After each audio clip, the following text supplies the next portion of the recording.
नमस्कार, राधे राधे सभी कृष्णवश को। मैं शिवानी एक बार फिर से स्वागत करती हूँ आप सभी का मेरे चैनल विशाज में, आपके अपने चैनल विशाज में। तो यहाँ आप देख रहे हैं, आपको देखते ही पता चल गया होगा कि एक किस रिलेटेड ब्लॉग है। तो ये हमारे बप्पा से रिलेटेड ब्लॉग है, जो कि इतने सालों के इंतज़ार के बाद अब की बार इस साल पहली बार हमारे घर पधारे हैं और इन्होंने शुरुआत कर दी है हमारे घर में इस त्यौहार की भी। वैसे तो हम मैक्सिमम सभी त्यौहार सेलिब्रेट करते हैं। तो यहाँ पर मैं और चंचल अपने अपने बप्पा लेकर के आए हैं, यानी कि अपने अपने गन्नू जी। बप्पा नहीं कहेंगे क्योंकि बाल रूप है, बाल रूप है। कुछ लोगों ने पहले से इंस्टाग्राम पर देख लिया हो, जो नए हैं अभी देख रहे हैं वीडियो, वो भी जान लें कि ये बाल रूप है। बाकी तो जब झलक मिलेगी तभी आपको पता चलेगा कैसे हैं। तो ये है हमारी सासू माँ जो आरती कर रही हैं। मैं जब बप्पा को लाने गई थी, मैंने इनको पहले ही कह दिया था कि आप नहा वहा के रेडी रहिए बप्पा के आगमन के लिए। तो हम जब आए ये रेडी थे। तो यहाँ पर दो बप्पा हैं, यानी कि दो गन्नू जी हैं। तो सबसे पहले चंचल हमारे घर आई है, यहाँ भी गन्नू जी का स्वागत हो रहा है दोनों का। फिर हम अपने वाले यहाँ पर बैठा के थोड़ा चाय पानी नाश्ता करके, क्योंकि हमने सुबह से कुछ नहीं खाया सिर्फ सिवाय चाय के, और हम जयकारे लगाते हुए अब ले करके जा रहे हैं ऊपर इनको, क्योंकि जो मेरा मंदिर है वो ऊपर वाले फ्लोर में ही है और बप्पा वहीं बैठने वाले हैं। तो आज आप देख सकते हैं मेरा पूरा घर ऑलमोस्ट मैं दिखा रही हूँ, पूरा तो नहीं कह सकते, बट एंट्रेंस ऊपर की मैं दिखा रही हूँ। यहाँ पे मैंने और भी प्लांट्स लगाए थे, लेकिन अभी सब नज़र खा गई। नज़र बहुत बुरी चीज़ होती है, बट मैं दोबारा भी लगवाए हैं जस्ट ही, दोबारा और भी प्लांट्स। तो यहाँ पर हमने सभी बर्तन साफ़ करके रख रखे हैं। तो जैसे कि मैंने बताया, हमने सुबह कुछ खाया पिया नहीं, क्योंकि कई लोगों को मैंने देखा है वो खा पी करके बप्पा को विराजमान करते हैं या बप्पा को लेकर के आते हैं। तो मेरा थोड़ा सा अलग नियम हो जाता है। तो हम ले करके आए, फिर उसके बाद में हम चंचल के घर, चंचल के गन्नू जी ले करके गए। तो यहाँ पर मैं और मेरी सासू माँ बना रहे हैं अशोक के पत्तों की मालाएं। और क्योंकि मुझे फूलों से एलर्जी है बहुत ज़्यादा, तो इसलिए मैंने जो फॉल्स फ्लावर होते हैं वो मैंने उसकी लड़ियाँ मंगा ली थी।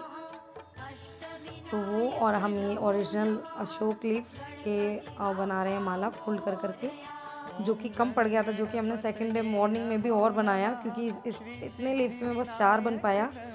मॉर्निंग में बहुत सारे मैं लीव्स लेकर के आई थी, यानी कि बहुत 4-5 डालियाँ थी। तो उससे फिर मैं लेकर के आई और फिर हमने पूरा कंप्लीट किया, ताकि डेकोरेशन अच्छे से हो सके। मैं अकेली करती तो बहुत टाइम लग जाता, इसलिए मैंने सासू माँ को भी बोल दिया कि हो सके तो आप भी करवा दीजिए। तो वो आ गई ऊपर और उन्होंने भी करवाया, क्योंकि हम पोर्शन वाइज हैं पूरे घर में, क्योंकि एक पोर्शन में मेरा पूरा सामान रहता है और एक में सासू माँ का रहता है। तो यहाँ पर आ गए हैं हम सेकंड डे, यानी कि गणपति चतुर्दशी के ओर। तो आप सभी को बिलेटेड हैप्पी चतुर्दशी, यानी कि हैप्पी गणपति चतुर्दशी। तो यहाँ पर मैं नारियल विराजमान कर रही हूँ, लेकिन इसका कुछ सेटिंग नहीं बैठ रहा, क्योंकि नारियल बहुत ज़्यादा बड़ा ले आई मैंने सॉरी मेरे हस्बैंड लेकर के आए हैं। तो यहाँ पर मैंने वही ड्रेस पहना है जो मैं वृंदावन गए थे तो तब पहना था। एक्चुअली मैं साड़ी डालने वाली थी और फिर मैंने डाला नहीं, क्योंकि साड़ी को जो मैं पहनने वाली थी प्रेस करने में बहुत टाइम लगता, हालांकि वो मेरी फेवरेट है। तो मैंने यही पहन लिया। तो अभी मैंने अष्टदल कमल बना करके कलश स्थापित कर दिया है। यहाँ पर मैंने एक और अष्टदल कमल बनाया, जहाँ पर हम अखंड ज्योत विराजित करने वाले हैं। और सभी घर में नहा लिए हैं, कन्नू रेडी हो गए हैं। अभी मैं यहाँ पर नवग्रह वगैरह बनाऊँगी। कुछ वीडियो पार्ट्स आगे पीछे हो सकते हैं, तो उसका इश्यू नहीं है। बाकी सारी विधि हमने घर पर खुद ही करी। क्योंकि देखो, सबसे ज़्यादा इम्पोर्टेंट होते हैं आपके भाव, और वो तो मुझे जब मैं बप्पा को ला रही थी तभी हो गए। सच्ची बताऊं तो जो रूप मैं लाना चाहती थी वो मुझे ऐसा था नहीं कि मेरे घर के नियर बाय वो मिलेगा भी, क्योंकि हम जहाँ रहते हैं वहाँ पे इतना क्रेज़ नहीं है गणपति का। होगा भी तो आसपास के एरियाज़ में होगा, बट हमारे यहाँ इतना नहीं है। कम ही लोग जो हैं गणपति विराजित करते हैं, और कुछ लोग करते भी हैं तो वो चुपचाप से ही कर लेते हैं, यानी कि किसी को ऐसा बताते नहीं कि हमने गणपति विराजित किए हैं। तो 1-1.5 दिन के लिए बस वो ले करके आते हैं। तो फिर जब मैंने सोचा, और मैं, हमारी बहन है पुणे में, उनको बोल रही थी कि भाई जैसे मुझे गणपति चाहिए वैसे मुश्किल है मिलेंगे, फिर जैसे होगा वैसे ही लेकर आना होगा। तो उन्होंने कहा कि दी, जब जैसे पापा को आपके आना होगा वो आपको जाते ही अट्रैक्ट करेंगे जब आप शॉप पर जाएंगे। और वैसे ही हुआ। सच्ची बताऊं तो जब मैं लेने के लिए गई तो मुझे उम्मीद नहीं थी कि जैसे मुझे चाहिए वैसे मिलेंगे, बट मैंने सोचा चलो कोई नहीं, वैसे नहीं मिलेंगे तो जो मिलेंगे उसी में से कोई सुंदर से हमारे पापा होंगे। लेकिन जब मैं गई, आप यकीन मानिए, पहली शॉप पर ही मैं गई और पहले ही गन्नू मुझे मेरे गन्नू जैसे मिल गए और जैसे कि मुझे चाहिए थे। और वो one and only one piece था वही जो कि मुझे मिला। वहाँ पर 7-8 शॉप्स थी, वैसा पीस और किसी भी शॉप पर नहीं था। उससे पहले भी और रास्ते में भी शॉप थी, वहाँ भी नहीं था। तो कहीं ना कहीं ये मानिए कि जो रूप पापा ने मेरे मन में बनाया उससे भी कहीं ज़्यादा सुंदर रूप वैसे से ही रिलेटेड मुझे मिल गया। शायद पापा को मेरे भाव ऐसे लगे कि वो जैसे रूप में चाहती थी वैसे रूप में ही मेरे घर पर आ गए, क्योंकि जिस चीज़ की मैंने उम्मीद भी नहीं करी थी, मतलब इमेजिन ही नहीं कर सकते थे कि इतने सुंदर पापा हमारे घर आएंगे, वो भी पहली बार में ही, क्योंकि हमें कोई इतना नॉलेज नहीं है कि कैसे क्या करना चाहिए। तो कुछ मुझे पता था क्योंकि मैं काफ़ी सालों से जानकारी एकत्रित कर रही थी। फिर जहाँ का ये मेन फेस्टिवल है यानी कि महाराष्ट्र का, तो पुणे में हमारी बहन है, तो उनसे मैंने कंफर्म किया भाई जो भी कहीं अगर मेरे से भूल चूक की एक भी गुंजाइश है तो वो भी ना रहे। तो मैंने 1-2 दिन पहले ही हर विधि अच्छे से कंफर्म कर ली। तो यहाँ पर मैंने अच्छे से साफ़ सुथरा डेकोरेशन करके यहाँ पे स्वास्तिक बना रही हूँ मैं अक्षर से। तो यहाँ पर स्थान क्लियर कर लिया है अच्छे से मैंने, और घर की सफाई मैं जन्माष्टमी पर ही डीप क्लीनिंग कर चुकी थी। तो दोबारा में बस मैंने इस स्थान की डीप क्लीनिंग कर ली थी, सभी कुछ हटा करके, और जो भी सैटी जिस पर मैं लगाती हूँ वो हटा करके। तो यहाँ पर मैं बप्पा के लिए कपड़ा पहले ही लेकर के गई हुई थी। तो मैं आपको बता देती हूँ कि जो बप्पा आए थे हमारे घर पर वो इस तरीके से मैं लेकर के आई थी। इन पे वार फेर करके नारियल कपड़ा मैं पहले से ही लेकर के गई थी, जैसे जैसे मुझे बताया गया वैसे वैसे मैंने करने की कोशिश की। पहली बार था तो यहाँ पर मैंने स्वस्तिक बना दिया है कलश पर। ये वीडियो क्लिप छोटा सा था जो बप्पा को आगमन के लिए आमंत्रित करने के लिए था, वो मैं पहले इस क्लिप में डालना भूल गई, बट मैंने आपको दिखा दिया है। तो यहाँ पर पंडित का काम मैं कर रही हूँ क्योंकि पूजा जो है मुझे पति देव के हाथों से ही करानी थी। तो मैं उनको बताती जा रही हूँ किस तरीके से पूजा करनी है।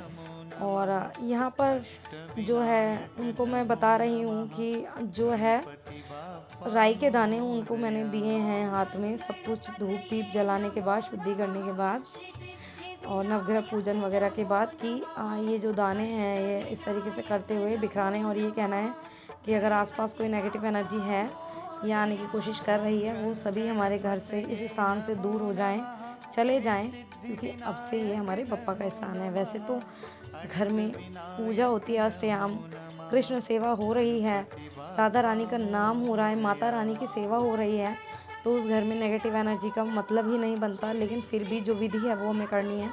यहाँ मैं आचमन दे रही हूँ, बता रही हूँ सब कुछ कैसे है, कैसे क्या क्या करना है, जैसे जैसे विधि मुझे पता है। बाकी भूल चूक तो हमारे ईश्वर माफ़ ही करते हैं क्योंकि मन सच्चा होना चाहिए। बाकी जो है सब ठीक है। पतिदेव को उतना पूजा पाठ नहीं पता है तो बट वो साथ पूरा देते हैं, जैसे उनको करवाया जाता है पूजा पाठ में वैसे वो कर देते हैं, जितना उनसे हो जाता है, हो पाता है। तो यहाँ पर वो घर के मुखिया हैं तो उन्हीं से सभी पूजा करवाई गई है। तो मैं उनको बता रही हूँ कि ऐसे ऐसे शपथ ग्रहण करें, ऐसे ऐसे आप प्रण लें, ऐसे ऐसे संकल्प लें, इस तरीके से ये विधि से। तो यहाँ पर हमारी सासू माँ भी आ गई हैं दूब लेकर के। दूब मैंने उनको बोला कि तोड़ करके ले आएँ। हमारे सामने में ये खाली प्लॉट है, आपने देखा होगा कई बार वीडियोज़ में, तो काफ़ी बड़ा है और वो खाली पड़ा हुआ है। वहाँ पर बस ऐसा दूब वगैरह मिल जाता है, इसीलिए मुझे दूर नहीं जाना पड़ता कहीं भी। तो मैं इस तरीके से विधि करवा रही हूँ पतिदेव से, वो करते जा रहे हैं जैसे जैसे मैं बता रही हूँ। और मंत्रोच्चारण जो जो करने थे मैं सभी करती जा रही हूँ। ज़्यादा नहीं जानती बट जितना जानती हूँ उसमें मैं पूजा करवा देती हूँ।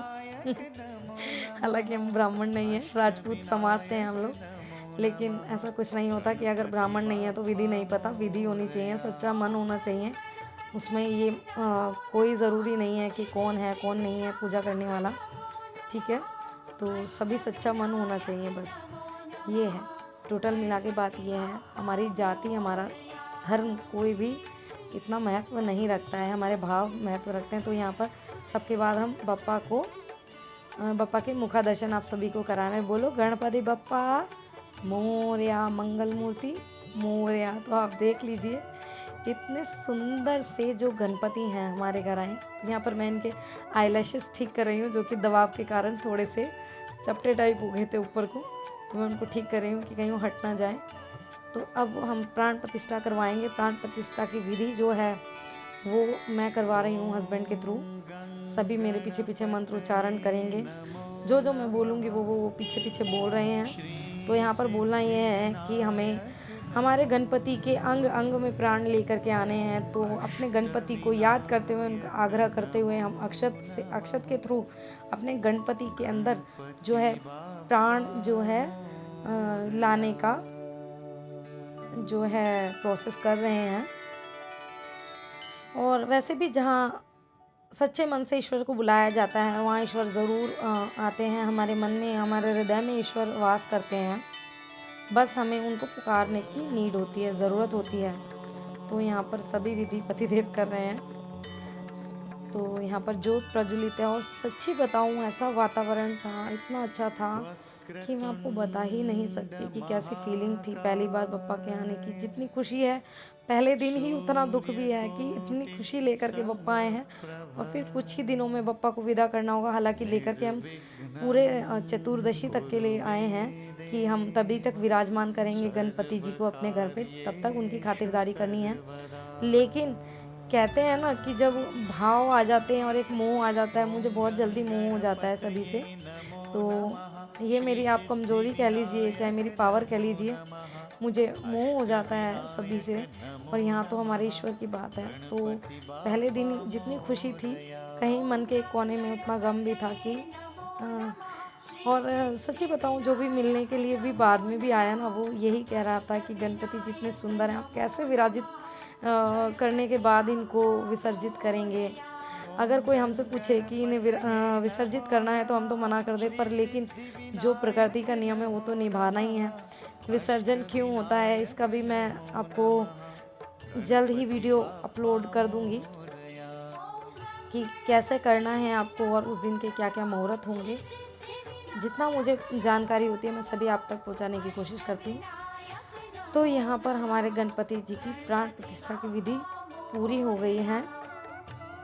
तो बोलेंगे हम ओम गंग गणपतये नमः।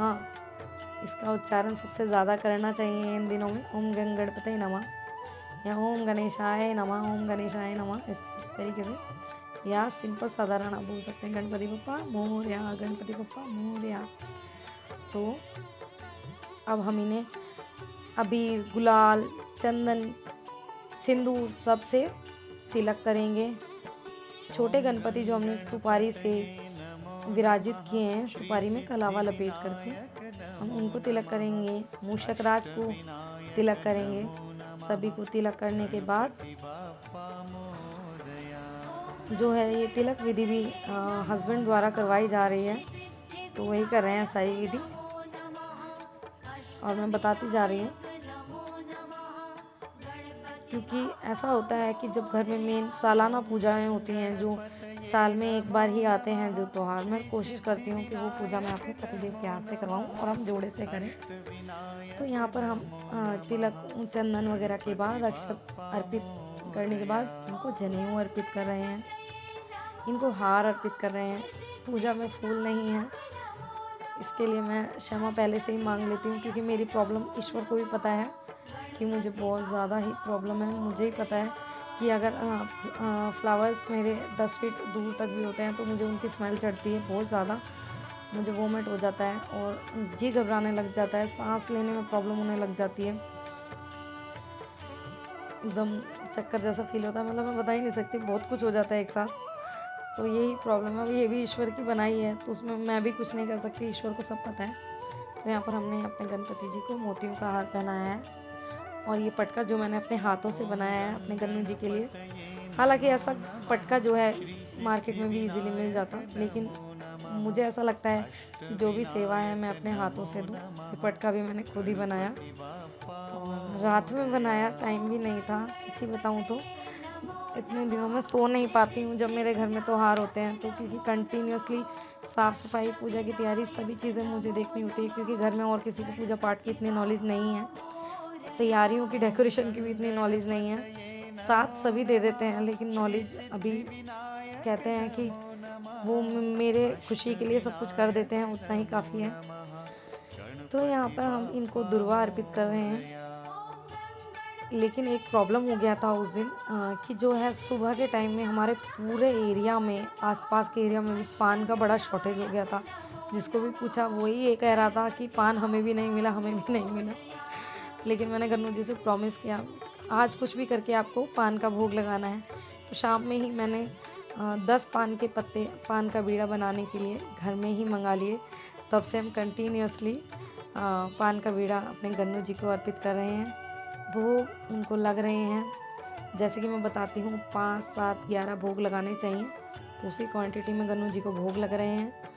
यहाँ पर पंचमेवा है, लड्डू हैं और पंच फल हैं, तो टोटल अभी भी 11 भोग हैं। इसके बाद फिर दूध वगैरह का भोग लगा, काफ़ी कुछ ऐसा भोग हो जाता है। फिर उसके बाद दोपहर में भोग बना, फिर भोग बना, समोसे यानी कि लेकर के आए। फिर शाम को राजमा चावल और मतलब काफ़ी कुछ बना था।